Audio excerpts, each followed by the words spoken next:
एक कहावत है कि तीर कमान से, शब्द जुबान से और प्राण तन से निकल जाने के बाद कभी वापस दोबारा नहीं आते। इसलिए इन सब का प्रयोग हमें बहुत सोच समझकर सावधानी से करना चाहिए। एक बेटी का पिता जो बेटी की खुशी के लिए, उसके लालन पालन के लिए, उसकी परवरिश के लिए अपना सर्वस्व निछावर करने को तैयार रहता है, वह ये कभी नहीं सोचता कि बेटी दूसरे की अमानत है, एक न एक दिन इसे ससुराल जाना है। वह शादी के बाद अपने ससुराल के आंगन को महकाएगी, खुशियाँ बिखेरेगी। वास्तव में बेटी का बाप बहुत बड़ा दानी होता है जो अपने जिगर के टुकड़े को दूसरे के हाथ में सौंप देता है। ऐसी ही एक घटना घटती है जब शादी के बाद दुल्हन को जाने का वक्त होता है। तभी दूल्हे के द्वारा कुछ ऐसी बात कही जाती है जिससे लड़की के बाप के मान सम्मान या ज़मीर को धक्का लगता है। तब वह लड़की गुस्सा हो जाती है और फैसला करती है ससुराल नहीं जाने का। तब दूल्हा और उसके बाप के और बाराती लोग के हाथ पांव फूल जाते हैं। तब वह लड़की एक ऐसा फैसला करती है जिस पर हर बेटी के बाप को नाज होगा। नमस्कार, स्वागत है आज के मार्मिक एवं दिल को छू लेने वाली कहानी में। आज की जो कहानी है, एक लड़की होती है जिसका नाम होता है गीता। गीता की शादी हो चुकी होती है। सुबह का समय था, विदाई का वक्त होता है। वह अपने माँ से मिलने के बाद अपने पिता से लिपट कर रो रही थी। उसके आसपास जो लोग होते हैं उन सब के भी आंख में आंसू होते हैं। गीता अपना घूंघट काढ़े हुए थी। विदाई का समय हो चला था, वह गाड़ी पर बैठने ही वाली होती है। तभी गीता की छोटी बहन आ जाती है रोते हुए। वह गीता से लिपट कर दोबारा रोने लगती है फूट फूट कर। तब गाड़ी के पास ही खड़े होते हैं गीता के पति जिनका नाम होता है पवन, और उनके साथ खड़ा होता है उनका एक दोस्त जिसका नाम होता है रमेश।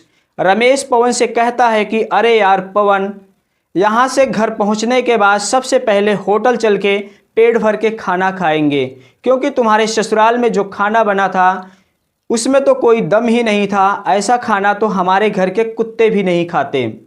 तभी रमेश के सुर में सुर मिलाते हुए गीता का देवर और पवन का छोटा भाई लखन कहता है कि हाँ यार, यहाँ खाने में भी दम नहीं था और नाश्ते में भी कोई दम नहीं था। रसमलाई जो मिली थी उसमें तो रस ही नहीं था। यह बात कहकर वह तीनों हंसने लगते हैं। फिर पवन भी अपने ससुराल वालों का मजाक उड़ाते हुए कहता है कि हाँ यार, यहाँ के खाने से लेकर हर चीज़ में कोई दम नहीं था। जो खाना खाया था वह मैंने मजबूरी में खाया था। घर पहुँचने के बाद सबसे पहले हम तीनों चल के होटल में पेट भर के खाना खाएंगे। इतनी बात सुनने के बाद गीता जो कार में चढ़ने वाली होती है वह रुक जाती है और अपने सर से घूंघट को हटा देती है। चेहरा खुल जाता है। इसके बाद वह गुस्से में एक लात कार के दरवाजे पर खींचकर मारती है। कार का दरवाज़ा बंद होता है। उसकी आवाज़ से सब लोग चौंक जाते हैं। उसके बाद वह रोते हुए अपने पिता के पास चली जाती है और उनका हाथ पकड़कर कहती है कि पिताजी, अब मुझे ससुराल नहीं जाना है, यह शादी मुझे मंजूर नहीं है। गीता यह बात इतनी तेज से कहती है कि वहाँ पर जो भी लोग होते हैं सब सुनकर हक्के बक्के रह जाते हैं। तब सब लोग गीता के नज़दीक आ जाते हैं। गीता के ससुराल वालों पर तो मानो पहाड़ ही टूट पड़ा हो। किसी को भी कुछ समझ में नहीं आ रहा था कि आखिर मामला क्या है। तब गीता के जो ससुर होते हैं जिनका नाम रामराज होता है, वह गीता के पास आकर कहते हैं कि गीता बेटा, आखिर बात क्या है? तुम इस तरह शादी होने के बाद विदाई के समय ससुराल जाने से मना क्यों कर रही हो? तब कुछ देर चुप रहने के बाद गीता आंख में आंसू लिए हुए कहती है कि बाबूजी, आपको तो पता है कि मेरे माता पिता ने अपने सभी सपनों को मारकर हम सभी बहनों को पढ़ाया लिखाया और काबिल बनाया। एक बाप के लिए बेटी क्या मायने रखती है, यह सब आप और आपके बेटे नहीं समझ सकते, क्योंकि आपके घर में तो कोई बेटी ही नहीं है। आपको पता है कि मेरी शादी में आने वाले बारातियों को कोई समस्या ना हो, कोई कमी ना रह जाए उनके खातिरदारी में। इसलिए मेरे पिताजी पिछले 1 महीने से रात में 2-2 बजे तक जागकर मेरी माँ के साथ प्लान बनाते हैं कि बारातियों को खाना क्या खिलाना है, रसोइया कौन रहेगा, उन्हें बैठाना कहाँ पर है, उनका उचित प्रबंध कैसे हो सके ताकि किसी को कुछ खराब ना लगे। और शायद आप ये भी नहीं जानते कि मेरी माँ ने जो साड़ी पहन रखी है वह भी मेरी बड़ी बहन की दी हुई है।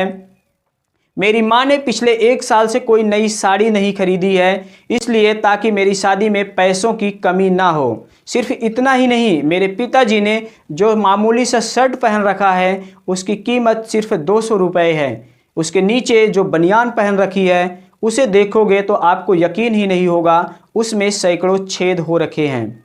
ये सब सिर्फ इसलिए ताकि मेरी शादी अच्छे से हो सके। लेकिन इतनी मेहनत के बावजूद भी आज आपके बेटे को रोटियां ठंडी लगी, उनके दोस्त को पनीर बकवास लगा, मेरे देवर जी को रसमलाई में रस नहीं मिला, और तो और मेरे पति पवन को यह खाना मजबूरी में खाना पड़ा, वरना ऐसे खाने को तो वो हाथ भी नहीं लगाते। जब मेरे पति को सब काम मजबूरी में करना पड़ा तो इस बात की क्या गारंटी है कि वह शादी मुझसे रजामंदी से कर रहे हैं। हो सकता है शादी भी वह मजबूरी में कर रहे हों।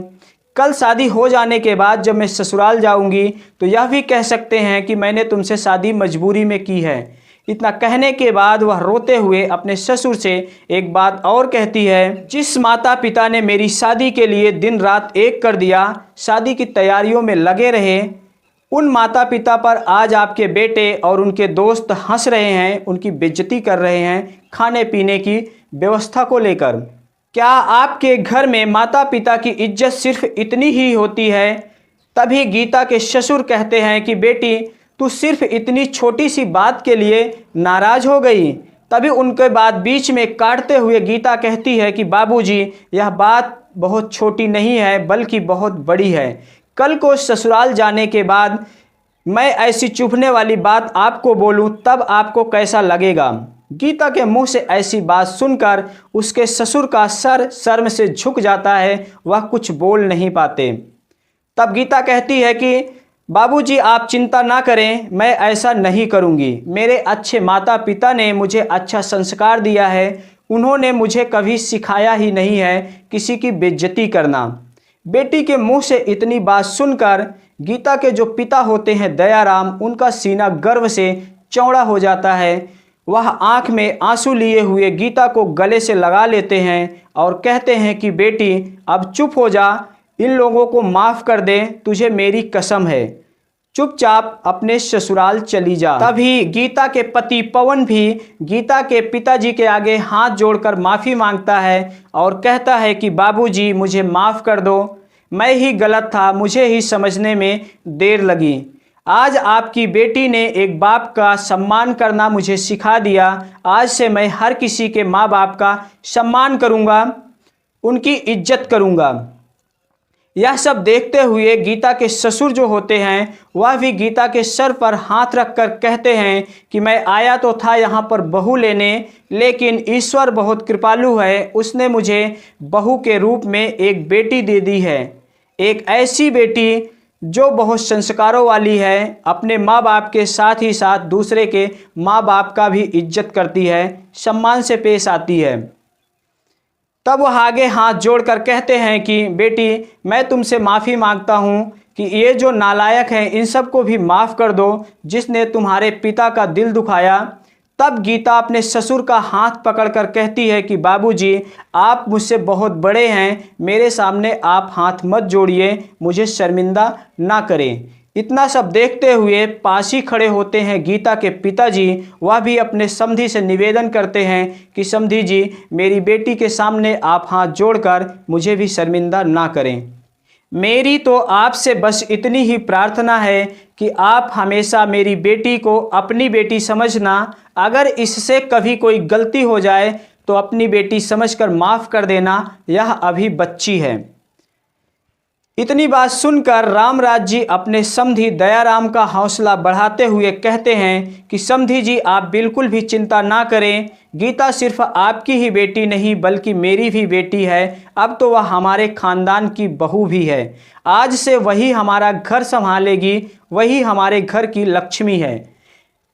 अपने समधी रामराज के मुंह से इतनी बात सुनकर दयाराम बहुत खुश हो जाते हैं और खुशीपूर्वक अपनी बेटी गीता की विदाई कर देते हैं और गीता भी राजी मज़ा से अपने ससुराल रवाना हो जाती है और अपने पीछे छोड़ जाती है आंसुओं से भीगी हुई अपने माँ बाप की आंखें और अपने पिता का वह आंगन, जिस आंगन में कल तक वह खूब हंसती खेलती थी, लेकिन आज उस आंगन की चिड़िया उड़ जाती है दूर कहीं दूसरे प्रदेश में।